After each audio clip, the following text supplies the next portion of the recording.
Hi, നമസ്കാരം. നമ്മളുടെ അടുത്ത് പലരും വിളിച്ച് ചോദിക്കുന്ന ഒരു കാര്യമാണ്, എൻ്റെ പാർട്ട്ണർക്ക് ഇന്ന പ്രശ്നങ്ങളുണ്ട്. അവർ ഒരിക്കലും തന്നെയും ഒരു കൗൺസിലിങ്ങിന് വരാൻ തയ്യാറാവുന്നില്ല. ഞാൻ എന്താണ് ചെയ്യേണ്ടത്? പലപ്പോഴും നമ്മൾ മനസ്സിലാക്കേണ്ട ഒരു കാര്യമുണ്ട്.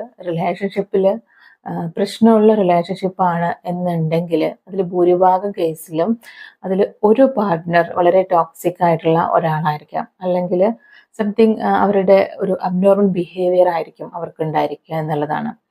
അപ്പോൾ ഇവരെ എങ്ങനെയെങ്കിലും നമ്മൾ വിളിച്ച് കൗൺസിലേക്ക് കൊണ്ടുവരിക, അല്ലെങ്കിൽ അവർക്കൊരു കൗൺസിലിംഗ് കൊടുത്ത് അതങ്ങോട്ട് പെട്ടെന്ന് ശരിയാക്കുക എന്നതിലുപരി നമ്മൾ മനസ്സിലാക്കേണ്ട കാര്യം, ആർക്കാണോ റിലേഷൻഷിപ്പിൽ പ്രശ്നമായിട്ട് ഫീൽ ചെയ്യുന്നത് അവർക്കാണ് കൗൺസിലിംഗ് ഉപകാരപ്പെടുക എന്നുള്ളത്.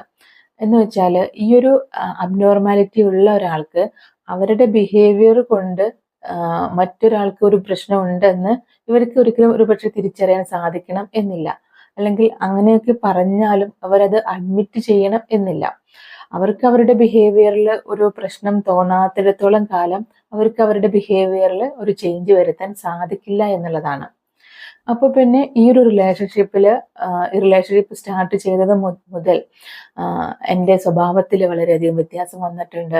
എൻ്റെ ഫിസിക്കൽ ഹെൽത്തിൽ വളരെയധികം മോശമായിട്ട് വന്നിട്ടുണ്ട്. ഞാൻ പണ്ടത്തേക്കാൾ കൂടുതൽ ആങ്ഷ്യസ് ആയിട്ടുണ്ട്. ഞാൻ വളരെയധികം ഡിപ്രസീവായിട്ടുള്ള ഒരു അവസ്ഥയിലേക്ക് പോയിട്ടുണ്ട്. എനിക്കൊരു ഹെൽപ്പ് വേണം. എനിക്ക് സംതിങ് ഈ ഒരു റിലേഷൻഷിപ്പിൽ എന്തോ ഒരു പ്രശ്നം ഫീൽ ചെയ്യുന്നുണ്ട്. ഇങ്ങനെയൊക്കെ ആരാണോ ചിന്തിക്കുന്നത് അവർക്കാണ് കൗൺസിലിംഗ് ഉപകാരപ്പെടുന്നത്. അപ്പോൾ അവർ കൗൺസിലിങ്ങിന് വന്നു കഴിഞ്ഞാൽ ഈ ഒരു അബ്നോർമൽ ബിഹേവിയർ ഉള്ള ഒരാളുടെ സ്വഭാവത്തിൽ വ്യത്യാസം വരുമോ? ഒരിക്കലും ഇല്ല.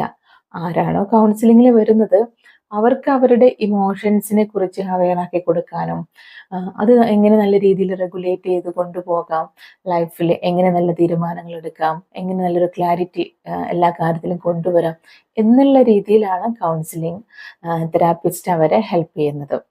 അപ്പോൾ നിങ്ങൾക്കിത് മനസ്സിലായി വിചാരിക്കുന്നു. Thank you.